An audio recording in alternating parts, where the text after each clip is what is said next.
چین اور فلپائن کی بحری فوجوں میں تصادم۔ ایک اور ملک میں جنریشن زی نے بغاوت کر دی۔ گوگل 15 ارب ڈالرز کی سرمایہ کاری اور اے آئی ہب کس ملک میں بنانے جا رہا ہے؟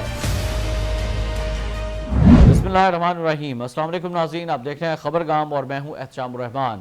ناظرین، جنوبی بحیرہ چین میں فلپائن اور چین کی بحریہ کے درمیان کشیدگی میں اضافہ ہو گیا ہے۔ چینی حکام کے مطابق فلپائنی نیوی کی کشتی نے جان بوجھ کر چینی بحری جہاز کا راستہ کاٹنے کی کوشش کی۔ اس دوران چینی بحری جہاز نے فلپائنی کشتی کو ٹکر مار دی اور چینی بحریہ نے فلپائنی کشتیوں پر پانی کی توپ چلا دی۔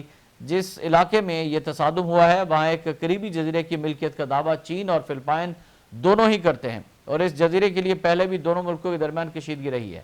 یہ علاقہ اسپرٹلی جزائر کا حصہ ہے جو جنوبی بحیرہ چین کے متنازع حصے میں واقع ہے، جہاں منیلا اور بیجنگ کے درمیان برسوں سے کشیدگی اور متعدد جھڑپیں ہوتی رہی ہیں۔ ادھر ناظرین، شمالی امریکی ملک میکسیکو شدید بارشوں اور سیلاب کی لپیٹ میں آ گیا ہے، جس کے نتیجے میں 130 افراد ہلاک جبکہ درجنوں لاپتہ ہو گئے ہیں۔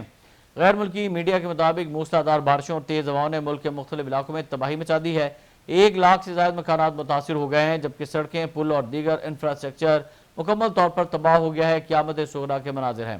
حکام کا بتانا ہے کہ 5 ریاستوں میں بجلی کا نظام بری طرح متاثر ہوا ہے۔ سینکڑوں علاقوں میں مواصلاتی رابطے منقطع ہو گئے ہیں۔ میکسیکو کی صدر نے کہا ہے کہ بارشوں کی شدت غیر متوقع تھی اور مزید نقصانات کا خدشہ بھی انہوں نے ظاہر کیا ہے۔ ریسکیو ٹیمیں اور فوجی اہلکار پانی میں پھنسے شہریوں کو محفوظ مقامات پر منتقل کرنے میں مصروف ہیں۔ 10,000 سے زائد فوجی اہلکار امدادی سرگرمیوں میں حصہ لے رہے ہیں جبکہ بے گھر ہونے والے متاثرین کے لیے عارضی شیلٹرز قائم کر دیے گئے ہیں۔ ادھر ناظرین، جین زی نے ایک اور ملک میں بغاوت کر دی ہے اور صدارتی تختہ الٹ دیا ہے۔ مشرقی افریقہ کا ملک ہے مڈغاسکر۔ اس کی حزب اختلاف کے رہنما اور دیگر عہدیداروں نے دعویٰ کیا کہ صدر اینڈری راجویلینا ملک چھوڑ کر فرار ہو گئے ہیں۔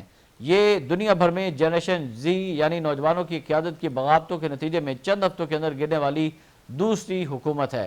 برطانوی خبرساز ادارے رائٹرز کی رپورٹ کے مطابق پارلیمان میں حزب اختلاف کی سربراہ سیتنی رانڈریانا سولو نائکو نے بتایا ہے کہ صدر اینڈری راجویلینا اتوار کو ملک چھوڑ کر فرار ہوئے جب فوج کے کئی یونٹ سے بغاوت کرتے ہوئے مظاہرین کا ساتھ دینا شروع کر دیا۔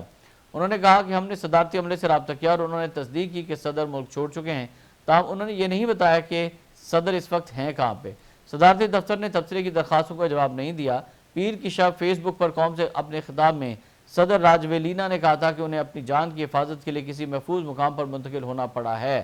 انہوں نے اپنا مقام ظاہر نہیں کیا لیکن کہا کہ وہ مڈغاسکر کو تباہ نہیں ہونے دیں گے۔ ایک فوجی ذریعے نے رائٹرز کو بتایا کہ راجویلینا اتوار کو ایک فرانسیسی فوجی طیارے میں سوار ہو کر مڈغاسکر سے فرار ہوئے اور فرانسیسی ریڈیو RFI نے بتایا کہ انہوں نے فرانسیسی صدر ایمانوئل میکرون کے ساتھ ایک معاہدہ کیا تھا۔ فوجی ذریعے کے مطابق فرانسیسی فوج کا ایک کاسا طیارہ اتوار کو سینٹ میری ہوائی اڈے پر اترا۔ 5 منٹ بعد ایک ہیلی کاپٹر آیا اور ایک مسافر کو طیارے میں منتقل کیا گیا۔ وہ مسافر صدر اینڈری راجویلینا تھے۔ یہ مظاہرے 25 ستمبر کو پانی اور بجلی کی قلت کے خلاف شروع ہوئے تھے لیکن جلد ہی بدعنوانی، ناقص حکمرانی اور بنیادی سہولیات کی کمی کے خلاف عوامی بغاوت میں تبدیل ہو گئے۔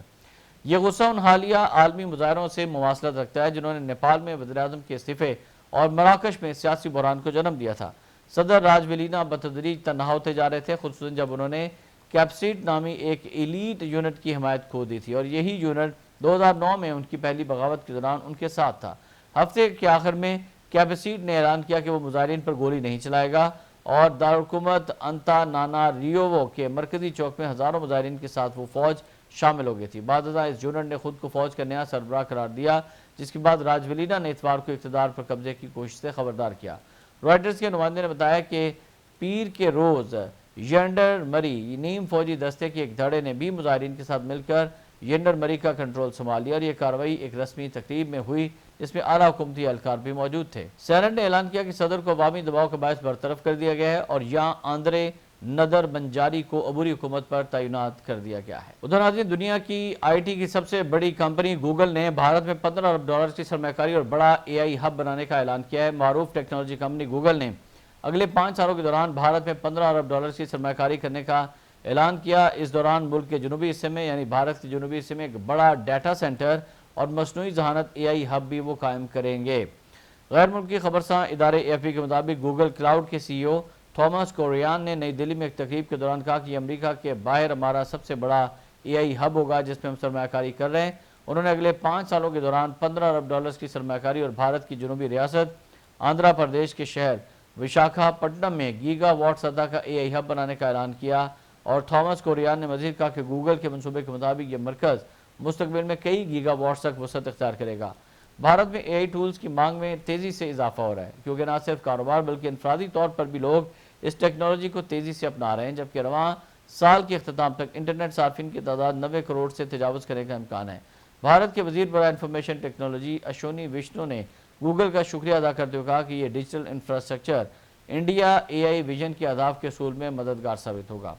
ادھر آندھرا پردیش کے وزیر اعلیٰ چندر بابو نائیڈو نے اس اعلان کو عوام کے لیے خوشخبری قرار دیا ہے۔ ریاستی وزیر برائے ٹیکنالوجی نارا لوکیش نے اس معاہدے کو انقلابی سرمایہ کاری قرار دیا، جو 1 سال کی طویل بات چیت اور مسلسل محنت کے بعد ممکن ہوئی۔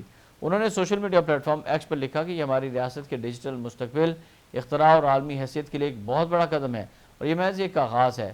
ناظرین، یاد رہے کہ رواں ماہ ہی ایک امریکی سٹارٹ اپ اینتھروپک نے اعلان کیا ہے کہ وہ اگلے سال بھارت میں اپنا دفتر کھولے گا، اور کمپنی کے چیف ایگزیکٹو ڈاریو اموڈی نے وزیر اعظم مودی سے ملاقات بھی کی تھی، اور نریندر مودی نے ایکس پر ایک پوسٹ میں ڈاریو اموڈی سے کہا تھا کہ بھارت کا متحرک ٹیکنالوجی ایکو سسٹم اور باصلاحیت نوجوان اے آئی میں جدت کے متحرک ہیں، اور وہ ترقی کے لیے اے آئی کو بروئے کار لانا چاہتے ہیں۔ امریکی سٹارٹ اپ کا یہ اقدام ان کئی اعلانات میں سے ایک ہے جو حالیہ دنوں میں دیگر بڑے اے آئی اداروں نے بھارتی صارفین کو متوجہ کرنے کے لیے کیے ہیں۔ اوپن اے آئی نے بھی اعلان کیا ہے کہ وہ رواں سال کے آخر تک بھارت میں اپنا دفتر کھولے گا، اور کمپنی کے سربراہ سیم آلٹ مین نے بتایا کہ بھارت میں چیٹ جی پی ٹی کے استعمال میں گزشتہ سال کے دوران 4 گنا اضافہ ہوا ہے۔ پاکستان کے لیے بہت بڑی سوچنے کی بات ہے کہ تمام بڑی بڑی اے آئی کمپنیاں جو ہیں وہ بھارت میں جا رہی ہیں، اور پاکستان میں سرمایہ کاری کیوں نہیں کر رہی۔ احتشام الرحمان کو اجازت دیجیے گا، اللہ حافظ۔